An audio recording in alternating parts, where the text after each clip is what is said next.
Okay, that brings now to the stabilizer bar. Stabilizer bar dampens our control inputs to the head. You're going to check it for anything obvious damage here, and also there's an AD out on this. There was a time when there were cracks developing in these, so they put a collar on to prevent these from breaking. But all that did was move the problem out another 6 inches here. So what they did after that is put a stainless steel rod inside the tube here, and it's bolted at the end. So if the rod starts to fail, the tube starts to fail, the rod will keep it from departing the helicopter. Now if you come out here and you hit it, you hear that rattle. There is a space between the stainless steel bar and the tube, and if you have an unseen failure of the tube and it starts to creep out, it'll take up that space. So when you hit it, there won't be any rattle to it. It'll just be a thunk. Then you know you've got an unseen problem going on in here. The AD calls us to check for cracks 6 inches out and make sure we got the rattle there. So after you do that, make sure that you log the AD so it's known that you've complied with it on your pre-flight. Okay, we come in here and we have the stabilizer frame here, and you're going to give that a wiggle, and there should be some wiggle. It should move. You want to check all these bolts right here, make sure everything is secure on that side, make sure these bolts over here, you can see, are secure on this side, and there should be some wiggle to that. You want to check this link right here, check it for play, check sure the castle nuts right here with their pins are in. You also want to take this stabilizer bar and you want to move it up and down, and you can't hear it on the video, but you should hear a hiss from these dampeners. Tells you the dampeners are working. We do have a sight glass on this one, and the fluid is right up and about in here, but a lot of these dampeners, they just have a solid front, so you can't really tell. So you just move the bar up and down and listen for that hiss. Now the dampener frame assembly shouldn't have any movement at all. You want to check, there's 4 bolts here, you want to check those, and you want to check them on the other side, right there.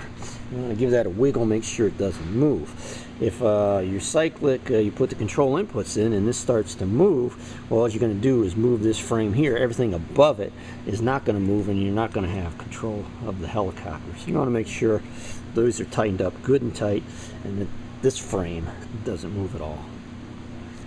Okay, coming down here we have our mast right here. We have control rods here, and you want to check the control rods. What you're checking for is damage and checking for play, and those, and making sure the castle nuts are in place.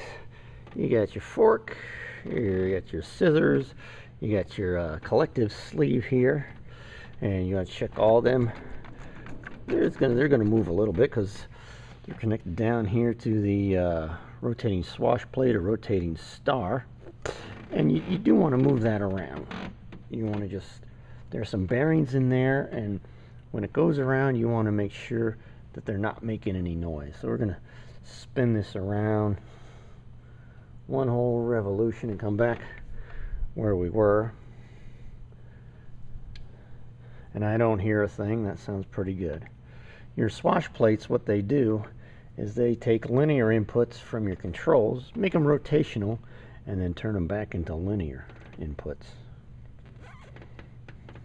Okay, didn't hear anything. It's not making any noise. You got your stationary swash plate down here. You want to check all these control rods down here, and that's sitting, swash plate is sitting on top of your flare pot, and then we got your transmission. You just want to make sure there's no damage around in here, and all these rods are good. And of course, check your engine basket, all these corners for any cracks in there.